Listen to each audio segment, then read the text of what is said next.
ఇక అంబటి రాంబాబు రిమాండ్ పై వాదనలైతే ముగిశాయి. ఇక ఎవరి వాదనలు వాళ్ళు జడ్జి ముందు వినిపించిన సందర్భాలైతే నెలకొన్నాయి. కోర్టులో జడ్జి ముందు తీవ్ర ఆవేదనకైతే గురయ్యారు అంబటి రాంబాబు. ఇక నిన్న జరిగిన దాడికి సంబంధించి అలాగే సీఎం చంద్రబాబు పైన అనుచిత వ్యాఖ్యలు ఏవైతే చేశారో వాటికి సంబంధించి క్షమాపణ చెప్పాలంటూ కూడా ఆయన ఇంటిని ధ్వంసం చేయడము, కారు అద్దాలను ధ్వంసం చేయడం, ఈ పరిస్థితుల్లో ఆయన పైన కేసులు కూడా నమోదయ్యాయి. ఈ నేపథ్యంలోనే ఆయన కోర్టుకు తరలించడము, అదేవిధంగా ఆయన అరెస్ట్ చేసి కోర్టుకి తరలించిన నేపథ్యంలో జడ్జి ముందు తీవ్ర ఆవేదనకైతే అంబటి రాంబాబు గురయ్యారు అని చెబుతున్నారు. అదేవిధంగా ఆయన ఏ తప్పు చేయకపోయినా అన్యాయంగా అరెస్ట్ చేశారంటూ ఆయన చెబుతున్నారు. నాపై జరిగిన దాడి గురించి ఫిర్యాదు చేస్తే కూడా పోలీసులు పట్టించుకోలేదు అంటూ కూడా అంబటి చెబుతున్న పరిస్థితి నెలకొన్నాయి. ఇక తన వాదనను తను అయితే జడ్జి ముందు వినిపించడం అయితే జరిగింది. తనను వేధించారు అంటూ కూడా చెప్పుకొస్తున్నారు.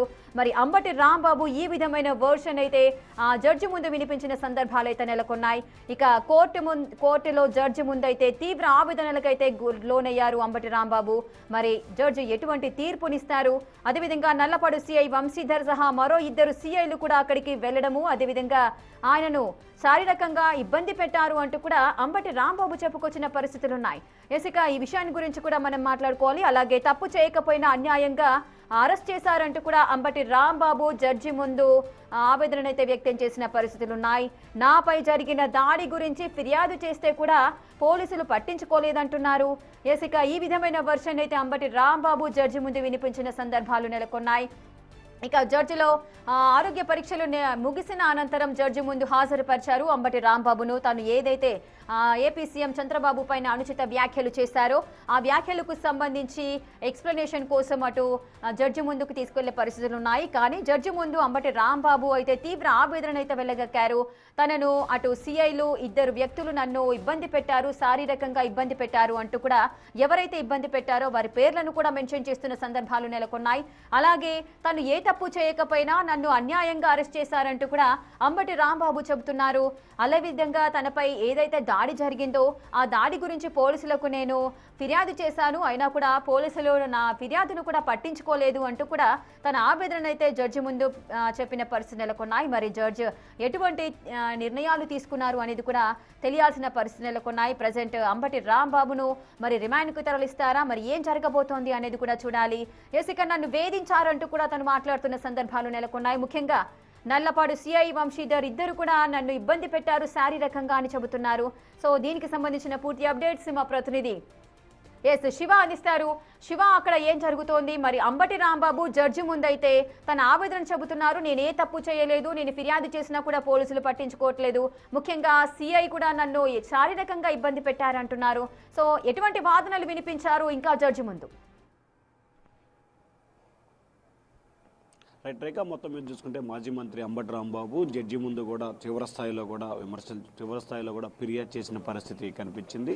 అయితే మాజీ మంత్రి అంబటి రాంబాబు న్యాయమూర్తికి సంబంధించి కూడా రిమాండ్ రిపోర్టుపై కూడా వాదనలు జరుగుతున్నాయి. అంబటి రాంబాబు చేసిన వ్యవహార శైలిపై పోలీసు తరపు న్యాయవాది వాదనలు ఇప్పిస్తే పొన్నవోలు సుధాకర్ రెడ్డి కూడా రిమాండ్ రిపోర్ట్ని రిజెక్ట్ చేయాలని చెప్పి కొన్ని కారణాలు చూపిన పరిస్థితి కనిపించింది. ఇక మరొక వైపు అంబటి రాంబాబు ఆయన వర్షాన్ని కూడా న్యాయమూర్తి దృష్టికి తీసుకొచ్చారు.